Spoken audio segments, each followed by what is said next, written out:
Hai guys, bertemu lagi kita dalam YouTube channel Mawi TV. Okey, hari ni aku nak cerita tentang berita yang agak banyak tersebar di media sosial, terutamanya di portal-portal di Facebook menceritakan tentang Tan Sri Dr. Tony Fernandez menjual sebuah rumah agam ataupun istana di Scotland.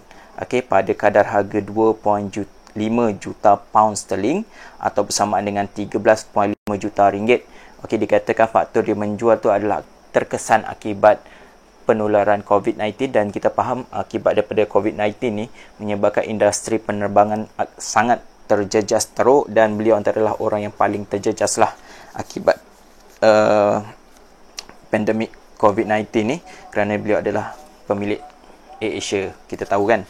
Okey, menurut maklumat, beliau telah menjual sebenarnya benda ni dah diiklankan di internet di UK. Okey, beliau berhasrat untuk menjual sebuah rumah ataupun estate lah, dipanggil Carlton Castle, yang terletak di Dalrymple. Sebenarnya rumah ni beliau pernah duduk selama 7 tahun semasa beliau menguruskan kelab bola sepak QPR pada masa tu. Jadi beliau menjualkan rumah ini. Untuk maklumat tambahan, Tony Fernandez ni berumur 56 tahun dan aset kekayaan yang dicatatkan pada tahun 2020 menurut Wikipedia adalah 335 juta USD kekayaan dia. Kalau di-convert ke dalam ringgit, hampir 1 bilion lah kekayaan dia. Untuk maklumat semua, hartanah ni iaitu Carlton Castle ni sebenarnya berkeluasan 50.6 hektar atau bersamaan dengan 125 ekar. Sebenarnya hartanah ni mempunyai 3 rumah sebenarnya.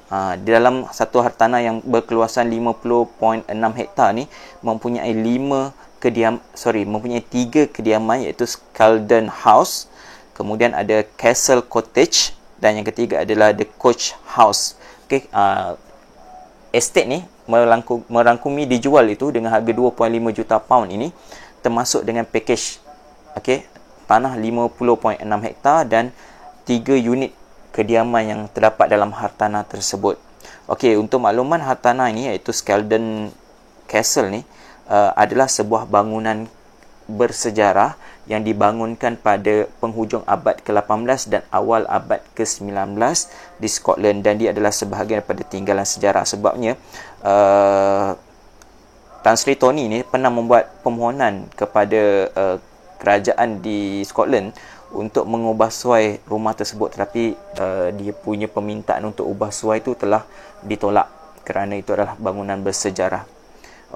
Kemudian bila dijual dengan harga 2.5 juta pound, sebenarnya harga untuk 1 hektar tanah tu hanyalah 50,000 pound, ataupun 1 ekar tu hanya 20,000 pound. Kau bayangkan 1 ekar tanah dekat Malaysia ni dijual dengan harga 20,000 ringgit. Adakah kau rasa dia murah atau mahal? Mungkin ada kata convert lah jadilah 120. Pada aku 1 ekar 120,000 pun masih lagi murah lah kalau di Malaysia ni. Walaupun tanah berstatus pertanian. Ini nampaknya dia memang jual dengan harga yang agak murah untuk hartanah ini. Kemudian rumah ini mengandungi 5 bilik.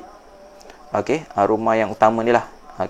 Carlton House ni mempunyai 5 bilik, dan kalau kau tengok dalam hartanah tersebut terdapat macam padang, dan aku nampak macam helipad lah. Tapi sebab gambar tu pecah sikit, jadi tak nampak lah macam betul-betul helipad ataupun hanya sekadar kolam air. Dan kemudiannya terdapat juga gelanggang tenis di hartanah tersebut. Kemudian